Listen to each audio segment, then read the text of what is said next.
오늘 시편에 나오는 이 기도는 다윗의 기도입니다. 하나님 마음에 합했던 이 다윗의 기도였고, 다윗은 왕이었지 않습니까? 고대의 왕이라는 직위를 가지고 있으면 그가 말하는 것이 곧 법이었던 시대였습니다. 그런데 이 다윗은 자신이 말하는 대로 이루어지는 세계 가운데 살지만 자신의 마음대로 인생을 살려고 다짐하지 않았습니다. 그리고 하나님 앞에 기도해서 하나님 앞에 묻고 자신의 인생을 하나님이 가르쳐 주시는 방향으로 살기 위해서 애를 썼던 사람이 바로 다윗이었던 것이죠. 저는 오늘 이 다윗의 기도를 살펴보니까 우리의 기도의 패러다임을 다시 한 번 더 생각해 볼 필요가 있고, 새롭게 바꾸어야 우리의 기도가 풍성해질 수 있다는 생각이 들었습니다. 그래서 오늘 그 내용을 한번 살펴보도록 하겠습니다. 자, 첫 번째, 기도는 한 번이 아니라 반복이어야 한다는 것입니다. 다 같이 읽어볼게요. 시작. 기도는 한 번이 아니라 반복이어야 합니다. 네, 기도는 한 번이 아니라 반복이어야 한다는 것이죠. 여러분, 성경에 보면 우리가 기도를 잘하기 위해서 중언부언하는 기도를 하지 말라, 이 예수님의 가르침을 우리가 들어서 그런지 기도는 반복하면 안 된다 이렇게 생각하는 경향들이 점점 짙어가는 상황, 교회 가운데 살아가고 있습니다만, 그것은 이방인들의 기도를 이방인들처럼 하는 기도를 지적하는 내용입니다. 그러니까 아무런 뜻도 모르고 내용도 모르고 주문처럼 외우는 기도들을 이방인들이 해왔지 않습니까? 지금도 뭐 이렇게 다른 종교에 가보면 그런 주문과 같은 기도를 하잖아요. 아시죠? 해볼까요, 제가? 그것까지 할 수는 없잖아요. 그러니까 그런 뜻도 모르고 내용도 모르면서 그냥 반복한 주문처럼 외우는 그 상황이, 그렇게 하면 안 된다는 것이죠. 그래서 중언부언하는 기도는 하지 말라, 이렇게 이방인들이 하고 있는 기도의 특징처럼 그렇게 기도해서 안 된다, 그런 내용이죠. 그러나 우리 하나님을 믿는 사람들의 기도는 그렇지 않습니다. 하나님께서는 우리의 기도를 들으시고 중언부언하는 기도가 아니라 응답을 받을 때까지 우리는 계속해서 하나님 앞에 기도하는 기도가 되어야 한다는 것입니다. 자, 물론 우리 신앙인들의 응답은 다, 하나님께서 주시는 응답은 내가 원하는 방식으로만 응답받는 것은 아니죠. 자, 그러나 하나님 앞에 우리는 응답을 받을 때까지 기도해야 된다고 성경은 우리에게 가르쳐주고 있다는 겁니다. 하나님이 원하시는 뜻, 내가 원하는 뜻대로 기도가 응답되지 않을지라도 우리는 반복해서 기도해야 된다는 것입니다. 기도의 응답에 대해서 제가 주일학교 전도사 시절에 꼬마 아이들에게는 쉽게 전해야 되니까 제가 이렇게 하나님의 응답을 설명한 적이 있습니다. 하나님의 응답은 세 가지로 온다, 그렇게 제가 설명해 준 적이 있습니다. 첫 번째는 예스의 응답이 있다. 무슨 응답이 있다고요? 그것은 하나님의 뜻과 우리의 기도가 합했을 때 하나님은 긴급하게 우리에게 응답해 주시는 그 응답이 있는데, 그 응답이 예스의 응답이다, 이렇게 학생들에게 가르쳤습니다. 그 다음에 노의 응답도 있다 그랬습니다.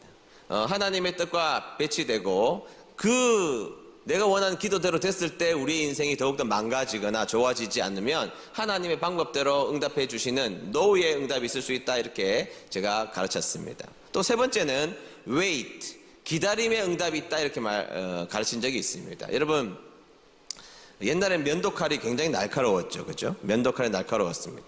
꼬마 아이가, 유치원 다니는 아이가, 엄마 나 면도칼 사주세요, 사줄 겁니까? 아무도 안 사줍니다. 그러나 얘가 성장해서 수염이 푸릇푸릇하게 나면 사주나요, 안 사주나요?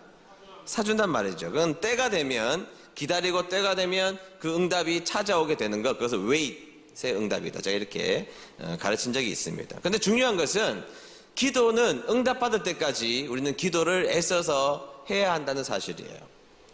이것이 중요한 첫 번째 기도에 대한 원리라는 것입니다. 여러분, 오늘 본문에 나오는 다윗의 기도를 한번 보도록 하겠습니다. 시편 39편 12절 말씀을 읽도록 할게요. 시작. 여호와여, 내 기도를 들어주소서. 도움을 청하는 나의 부르짖음에 귀를 기울이소서. 나의 울음소리를 못 들은 채 하지 말아주소서. 나그네와 같은 내가 주님과 함께 있습니다. 우리 조상들처럼 내가 이방인으로 여기에 살고 있습니다. 아멘. 여러분, 이 기도를 한번 보십시오. 다윗은 고달팠습니다. 그래서 하나님 앞에 기도하는데, 하나님, 내가 울고 있습니다, 왜 못 들은 척 하십니까? 하나님 앞에 그렇게 기도하고 있지 않아요. 지금 읽지 않았지만 그 다음 구절에 보면, 하나님, 내가 죽기 전에 건강을 회복시켜 주십시오. 뭐 거의 깽판 수준으로 하나님 앞에 나 잘못하면 죽습니다. 죽기 전에 하나님 기도 응답해서 내 건강 회복해 주셔야 될 거 아닙니까? 이렇게 기도하고 있다는 것이죠. 다윗의 인생은 고달팠습니다. 약 15세에 하나님의 종이 될 것을, 왕이 될 것을 기름 부어서 알았지만 사울 왕이 쫓아다니는 바람에 15년 정도 가까이를 도망다니는 인생을 살게 되었던 것이죠. 매 순간이 고달픈 인생입니다. 여러분, 아무리 우리가 힘들어도 다윗만큼 힘들지 않았습니다. 잘 것도 없고 편안히 쉴 마음도 없고 그 당시에 왕이 자신을 쫓아다니니까 여러분, 그의 마음이 한시라도 편한 날이 없이 10년 이상 15년 가까이 그런 인생을 살았던 그 다윗이 하나님 앞에 어떻게 기도하고 있습니까? 아주 젠틀하게, 신사적이게, 논리적이게 그렇게 기도하는 거 아닙니다, 여러분.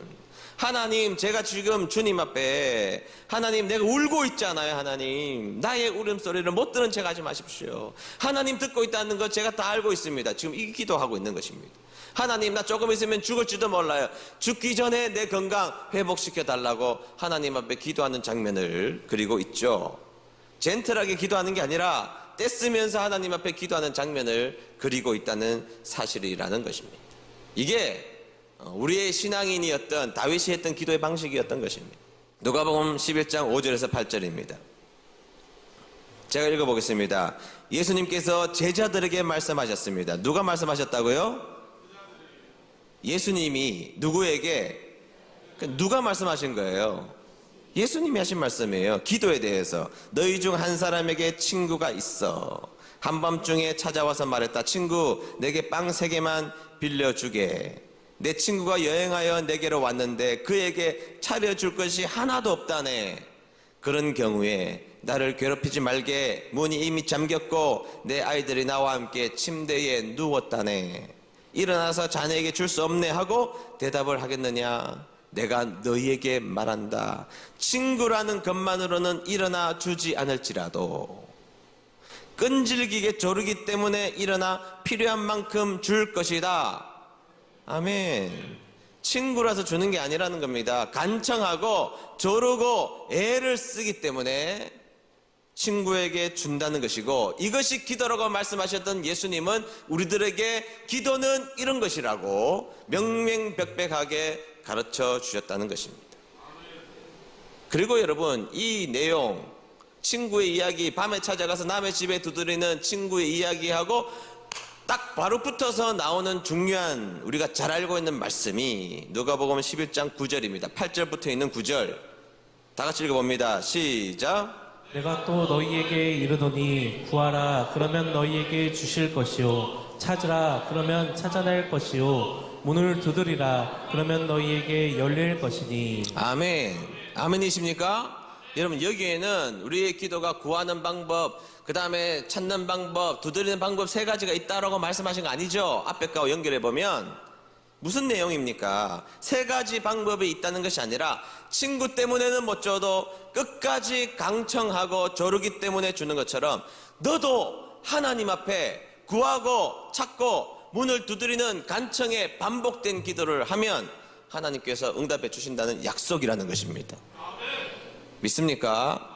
주님이 우리에게 가르쳐 주신 기도니까 이렇게 기도하는 여러분 되시기를 주의 이름으로 축복합니다. 물론 제가 전제가 있죠. 그 응답이 꼭 우리가 원하는 응답이 아닐 수는 있지만 응답이 올 때까지 우리는 하나님 앞에 강청하는 기도를 할 수 있는 저와 여러분 되시기를 축복합니다.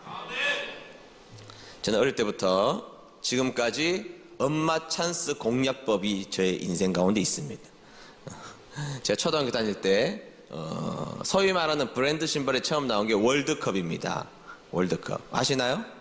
월드컵은 그래도 그렇게 접근이 아주 어렵지는 않았습니다. 상대적으로 가격도 그렇게 비싸지 않았던 월드컵을 제가 어머니께서 사주셔서 신고 다녔습니다. 근데 문제는 그게 나오고 얼마 있지 않아서 신발이 떨어지지도 않았는데 갑자기 타이거라는 신발이 나왔습니다. 타이거 아시는 분? 이제 다 이제 여기 연식이 많은 분들이 연식이 많은. 타이거라는 신발이 등장하게 됐습니다. 너무너무 가지고 싶었는데 월드컵 산 지가 얼마 안 됐습니다. 너무너무 가지고 싶었는데 지금 사달라고 하는 게 좀 어렵긴 어려운 상황에 놓여져 있게 된 것입니다. 자, 그때 제가 그것을 가지고 싶을 때 엄마를 공략하는 방법을 알려 드릴게요. 어떻게 하냐. 첫 번째는 환기 모드입니다. 알려드려야 돼요. 엄마, 타이거라는 새로운 운동화가 나왔어 하고 사라져야 됩니다. 당연히 사준다는 말씀 안 하시죠. 빨리 사라져야 합니다. 그래서 시간이 좀 지난 다음에 직설 모드로 가야 합니다. 엄마, 타이거 운동화 사줘. 물론 안 사준다고 답하실 것을 예상하고 있어야 됩니다. 그래야 상처를 안 받습니다. 안 사주십니다. 근데 물러서서는 안 됩니다. 그 다음에는 합리적인 불상 모드로 가야 됩니다. 엄마, 나만 안 신었어. 불상 모드. 다 신었는데 나만 안 신었어. 그래도 우리 어머니도 한 고집 하시기 때문에 안 사주십니다. 포기하면 안 됩니다. 그리고 그 다음에는 한마디만 하고 도망가야 됩니다. 엄마, 타이거 운동화 하면 잔소리하기 직전에 빨리 도망가야 됩니다. 그럼 몇 날 며칠을 조르면 우리 어머니 입에서 무슨 소리가 나오느냐? 너 때문에 덜덜 볶여서 못 살겠다. 요 말은 사주신다는 말씀이에요. 그러고 나서 신발을 제가 사게 됩니다. 그리고 지금도 여전히 그렇게 조르고 있습니다. 근데 요 방법을 손주들도 알고 있어서 똑같이 조르고 있다는 겁니다. 한번 계시니까 한번 졸라보십시오. 그런데 여러분, 자녀들이 진짜 택도 안 되는 것을 사달라고 하나요? 제가 우리 어머니에게 강남 빌딩 사달라고 한 적이 있습니까? 그런 적 없어요. 벤틀리를 사달라고 한 적도 없다고요. 사줄만 하신 것을 제가 사달라고 간청해서 요청하는 것이죠. 제 별명이 하나 있거든요. 별명이 뭐냐? 여러 가지가 있는데 그 중에 하나, 노빠꾸입니다. 노빠꾸. 제 친구 전화번호에, 제가 전화를 하면 그 친구 번호에 내 이름이 뜨는데 노빠꾸 이렇게 뜹니다. 한번 직진이라는 거예요. 저는 한번 마음먹으면 직진이라서 노빠꾸인데, 여러분, 하나님 앞에 기도하는 정신이 있습니다.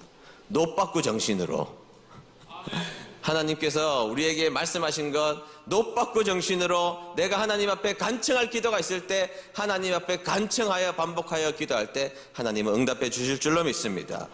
여러분, 내가 원하는 응답이 아닐지라도 하나님의 응답은 반드시 오기에 하나님 앞에 응답될 때까지 기도하는 여러분 되시기를 주의 이름으로 축복합니다. 두 번째, 하나님은 기도하는 우리에게 설득당해 주신다는 사실입니다.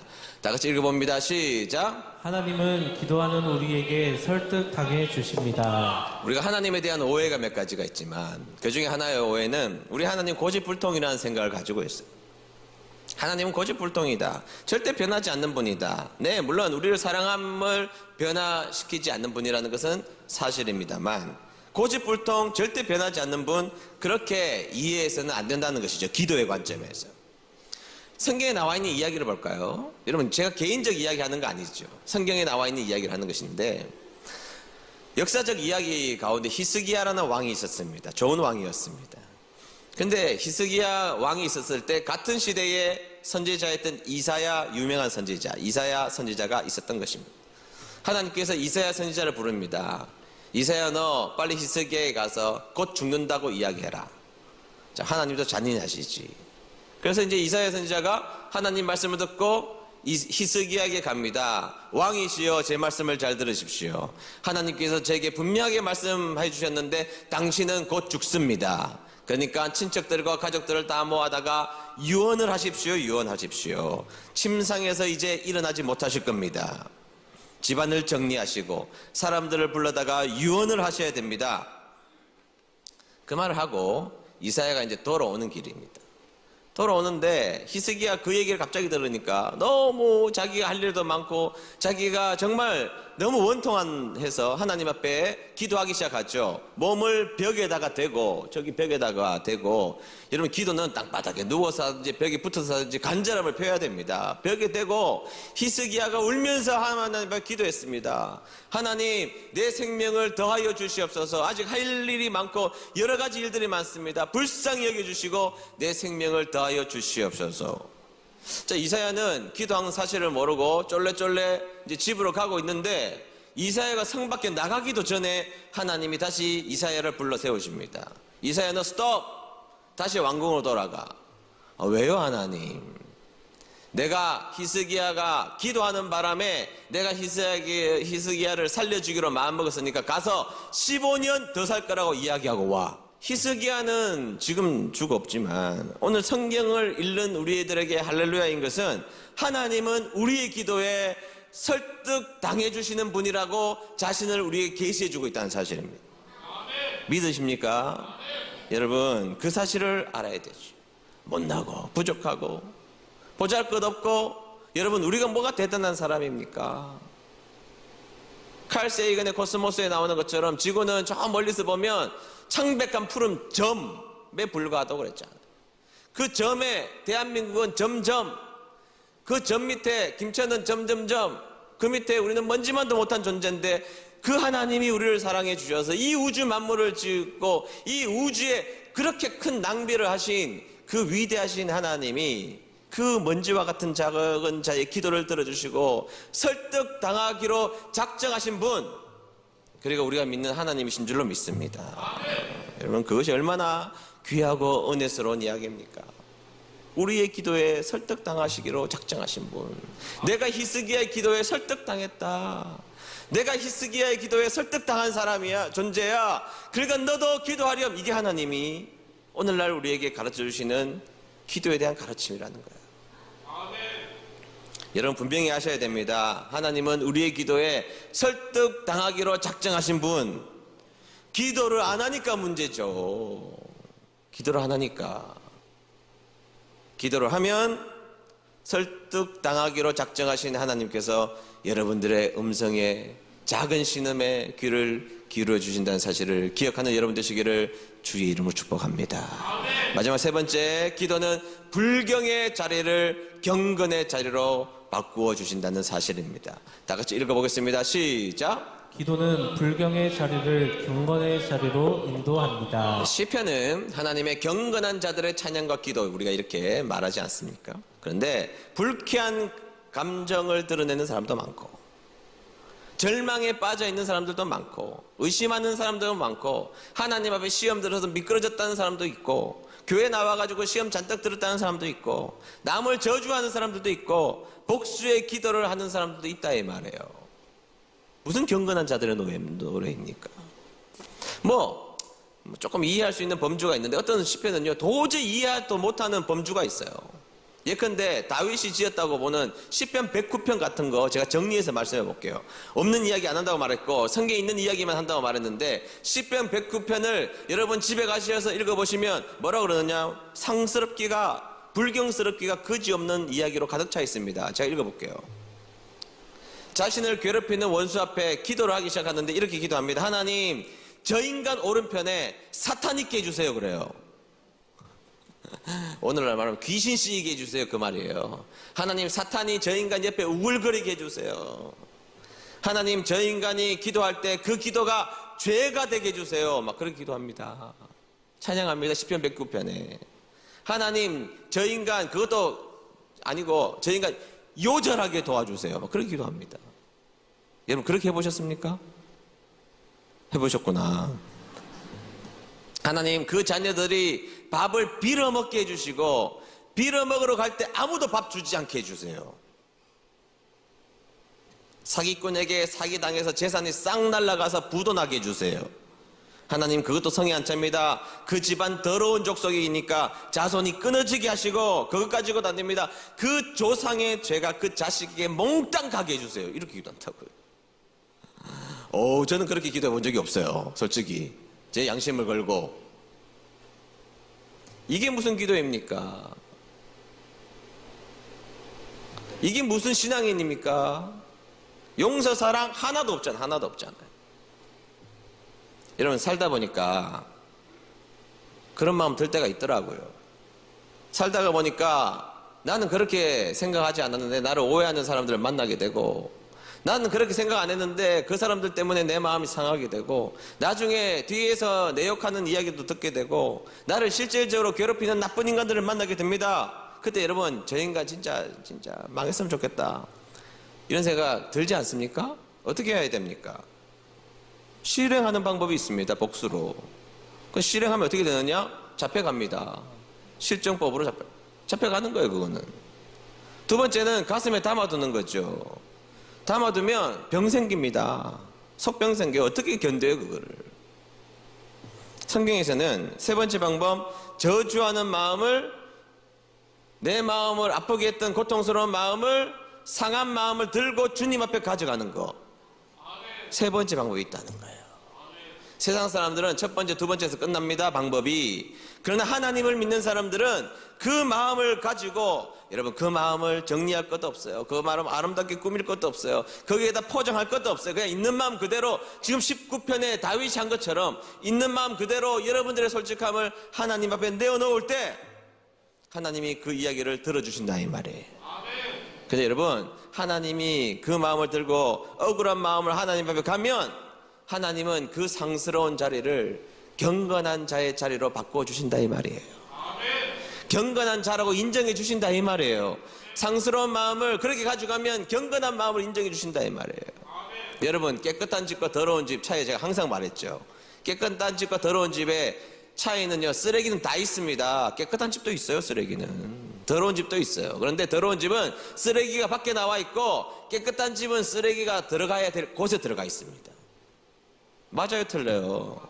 맞습니다. 여러분, 우리의 인생 가운데 내 마음에 때로는 쓰레기와 같은 생각들, 아니 솔직한 감정들을 들 때 하나님 앞에 가져가면, 하나님께로 분리수거하면, 하나님 앞에 정확하게 분리수거하면 하나님이 그 사람을 경건한 자로, 깨끗한 자로, 귀한 자로 봐주신다는 사실입니다. 보세요. 그래서 이런 시를 탄원시라 그러는 겁니다.